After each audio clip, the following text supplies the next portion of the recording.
self-cheat a little bit. Lie a lot, then it can get you in trouble. Agents are contacting undergraduate athletes and giving them money, drugs. Drug use in the National Football League is pretty widespread. Big-time football is big-time business. If you're going to cheat, if you can get away with it, then fine. And if you get caught, then you're going to pay. Good evening. I'm Sam Donaldson. Those voices you just heard are the sounds of a nation in trouble, a nation whose ethical fiber is unraveling. For only yesterday, the man second in line for the presidency, Speaker of the House Jim Wright, resigned his office under an ethical cloud. Tonight, we'll look at what's happened to our nation's ethics. We'll look at three major areas: lying, cheating, and stealing for personal gain or power. How would we define ethical behavior? Well, it's the way you'd probably act if your mother or your child were watching over your shoulder. Or to put it the best known way, it's the kind of behavior we want others to exhibit toward us. From the locker rooms and playing fields where our sports heroes are supposed to set an example of good sportsmanship, from the financial centers on Wall Street to American industry, where our business leaders are also supposed to set high standards, from the halls of Congress to state houses and city halls around the nation, everywhere you look today, people are trying to get away with something instead of doing the right thing. In fact, lying, cheating, and stealing, as we've asked our affiliates to show us, is part of the landscape of America. Here in Madison, Wisconsin, a lawmaker is accused of stealing from his campaign fund in an ongoing ethics probe. Grand jury in Boston indicted 15 people for auto insurance fraud. Here in South Mississippi, the former district attorney has pleaded guilty to one count of bankruptcy fraud. Community college president in Tucson lost his job for lying. Diego Navarrete claimed to hold a master's degree, but records show he didn't. Here in Houston, a county commissioner was found guilty of putting public property to private use. In suburban Minneapolis, the wife of the former pastor of this church was convicted of stealing $114,000 of church funds. Here in Oklahoma, hundreds of pharmacists are targets of a Medicaid fraud probe. New Orleans, charges of favoritism in the collection of sales taxes rock City Hall. Ames, Iowa, 2 university students are charged with stealing state equipment to make hundreds of fake driver's licenses. The former chancellor of UC Santa Barbara was convicted of embezzling $250,000 from the school to refurbish his home. Lying, cheating, and stealing all across America. Are we more driven now by the need for power, success, and money than in years gone by? Or are we just more aware of it? Ethical behavior isn't just a matter of what's legal or not. It's a matter of what's right or wrong. And even though today there are more ethics laws in the books, that hasn't necessarily changed our behavior. It just makes some acts that were unethical now sometimes illegal as well. There's plenty of historical evidence that Americans have long known how to be unethical. Steady, boys! Lying, cheating, and stealing have been going on in this country from the very beginning. Take stealing. While the Continental Army was fighting for our independence, James Wilkinson, the Army's clothier general, was fighting to line his pockets. Wilkinson falsified his Army accounts and pocketed the difference.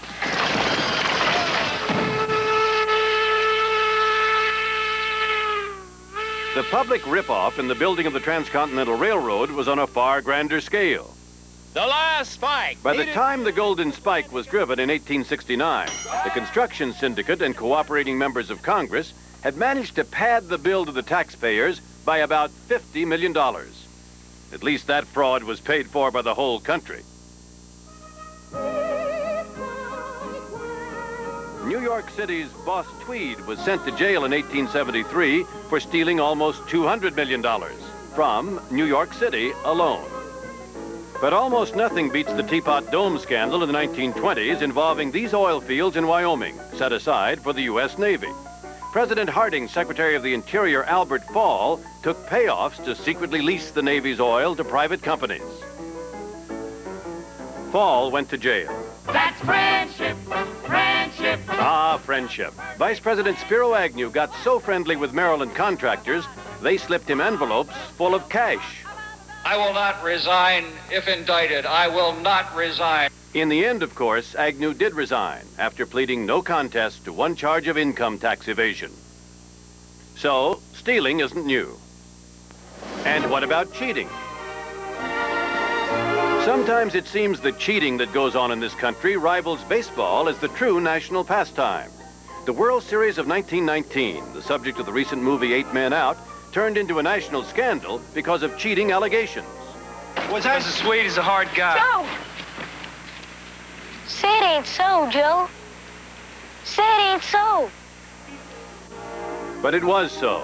Shoeless Joe Jackson and 7 other Chicago White Sox players were charged with taking bribes to throw the series. They were acquitted, but the black cloud stuck. And lest you think sports cheating only occurs in the big time, look at this. They're off at the 1973 Soapbox Derby. In every race, the Colorado car starts ahead. How come? Let's see that again. A powerful electromagnet had been illegally installed in the car's nose to pull it forward off the starting block. Who else has cheated outside of sports? Cadets at the military service academies have cheated on exams. Disc jockeys have cheated on their listeners by taking payola to plug certain tunes. Even quiz show contestants like Charles Van Doren in the 1950s have cheated on their viewers by being fed the answers in advance by the show's producers. But perhaps the most enterprising cheater of modern times was Rosie Ruiz, who won the Boston Marathon in 1980 by starting her run not at the starting line, but near the finish line. So much for cheating. And lying? Well, we certainly lied to the Indians over the years, taking away the good lands despite scores of treaties. But occasionally, a whopper of a lie is so inventive, it sticks out.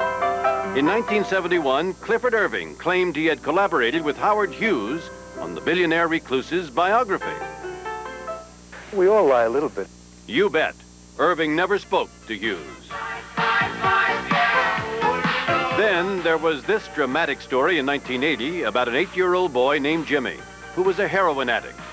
Reporter Janet Cook's gripping account won the Pulitzer Prize, but not for long. Today, the Post announced it cannot accept the Pulitzer because its story was not true. But perhaps the best known, certainly the highest placed fibber of them all, was this man. People have got to know whether or not their president is a crook. Well, I'm not a crook. Maybe not, but after lying to cover up the Watergate burglary and associated crimes, Richard Nixon had to resign his office. Perhaps the highest price ever paid in American history for engaging in the unethical conduct we are examining tonight.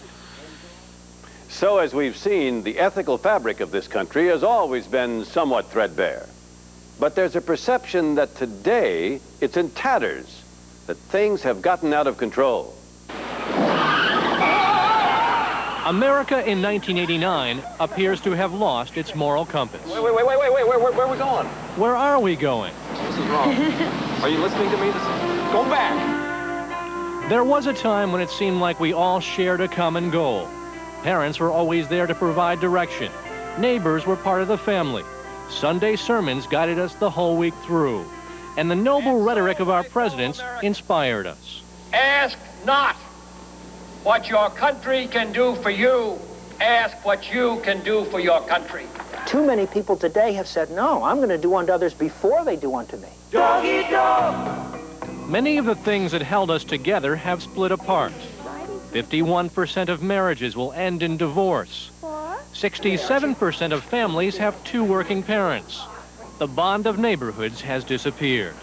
Families, neighborhoods, schools, and churches used to be a more powerful force in shaping American values. But as the 21st century approaches, these institutions have lost a lot of their influence, leaving us adrift to learn our ethics somewhere else. Television is probably the greatest common denominator that the American people have today. This ever-changing flickering box has become our video neighborhood, our babysitter, luring us and our children with its images. Slime, like you. Doesn't it bother you that they lied to us when we sold them Lotus Point? But they're not breaking any laws. A potpourri of sleaze, lying, cheating, and stealing on almost every channel. People start doing television shows about people who are really good at diddling the rules. And then the idea accumulates that if I want to grow up to be a savvy, streetwise person, I ought to learn how to diddle. Our investigation found an alarming number of mistakes. He'll be back in state court facing theft charges. This marked the end of the grand jury's probe into city corruption. It seems like almost every local newspaper and TV station is pouncing on unethical behavior like never before. treat him any way While you can. exposure has led to a higher standard of conduct, this never-ending stream of scandals involving our politicians, our ministers, our cops, and our judges also has a trickle-down effect. The more you see of this kind of behavior, the more you begin to believe that it's acceptable for you to do it as well. Jeb Magruder did it, a marketing man from California who made it into the inner circle of the Nixon White House. He compromised his principles by conspiring to arrange the Watergate break-in and attempting to cover it up. What fine? That Watergate happened, that it was an operation that got fouled up. I had believed it was wrong, but believed that the greater good was serving the president.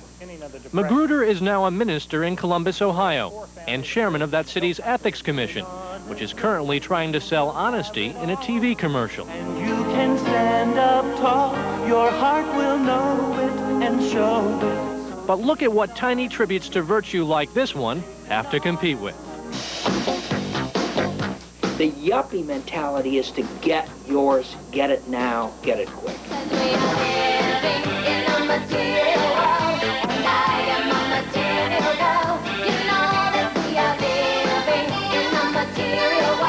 Fame and fortune, the final frontier. This is the land of limitless possibilities.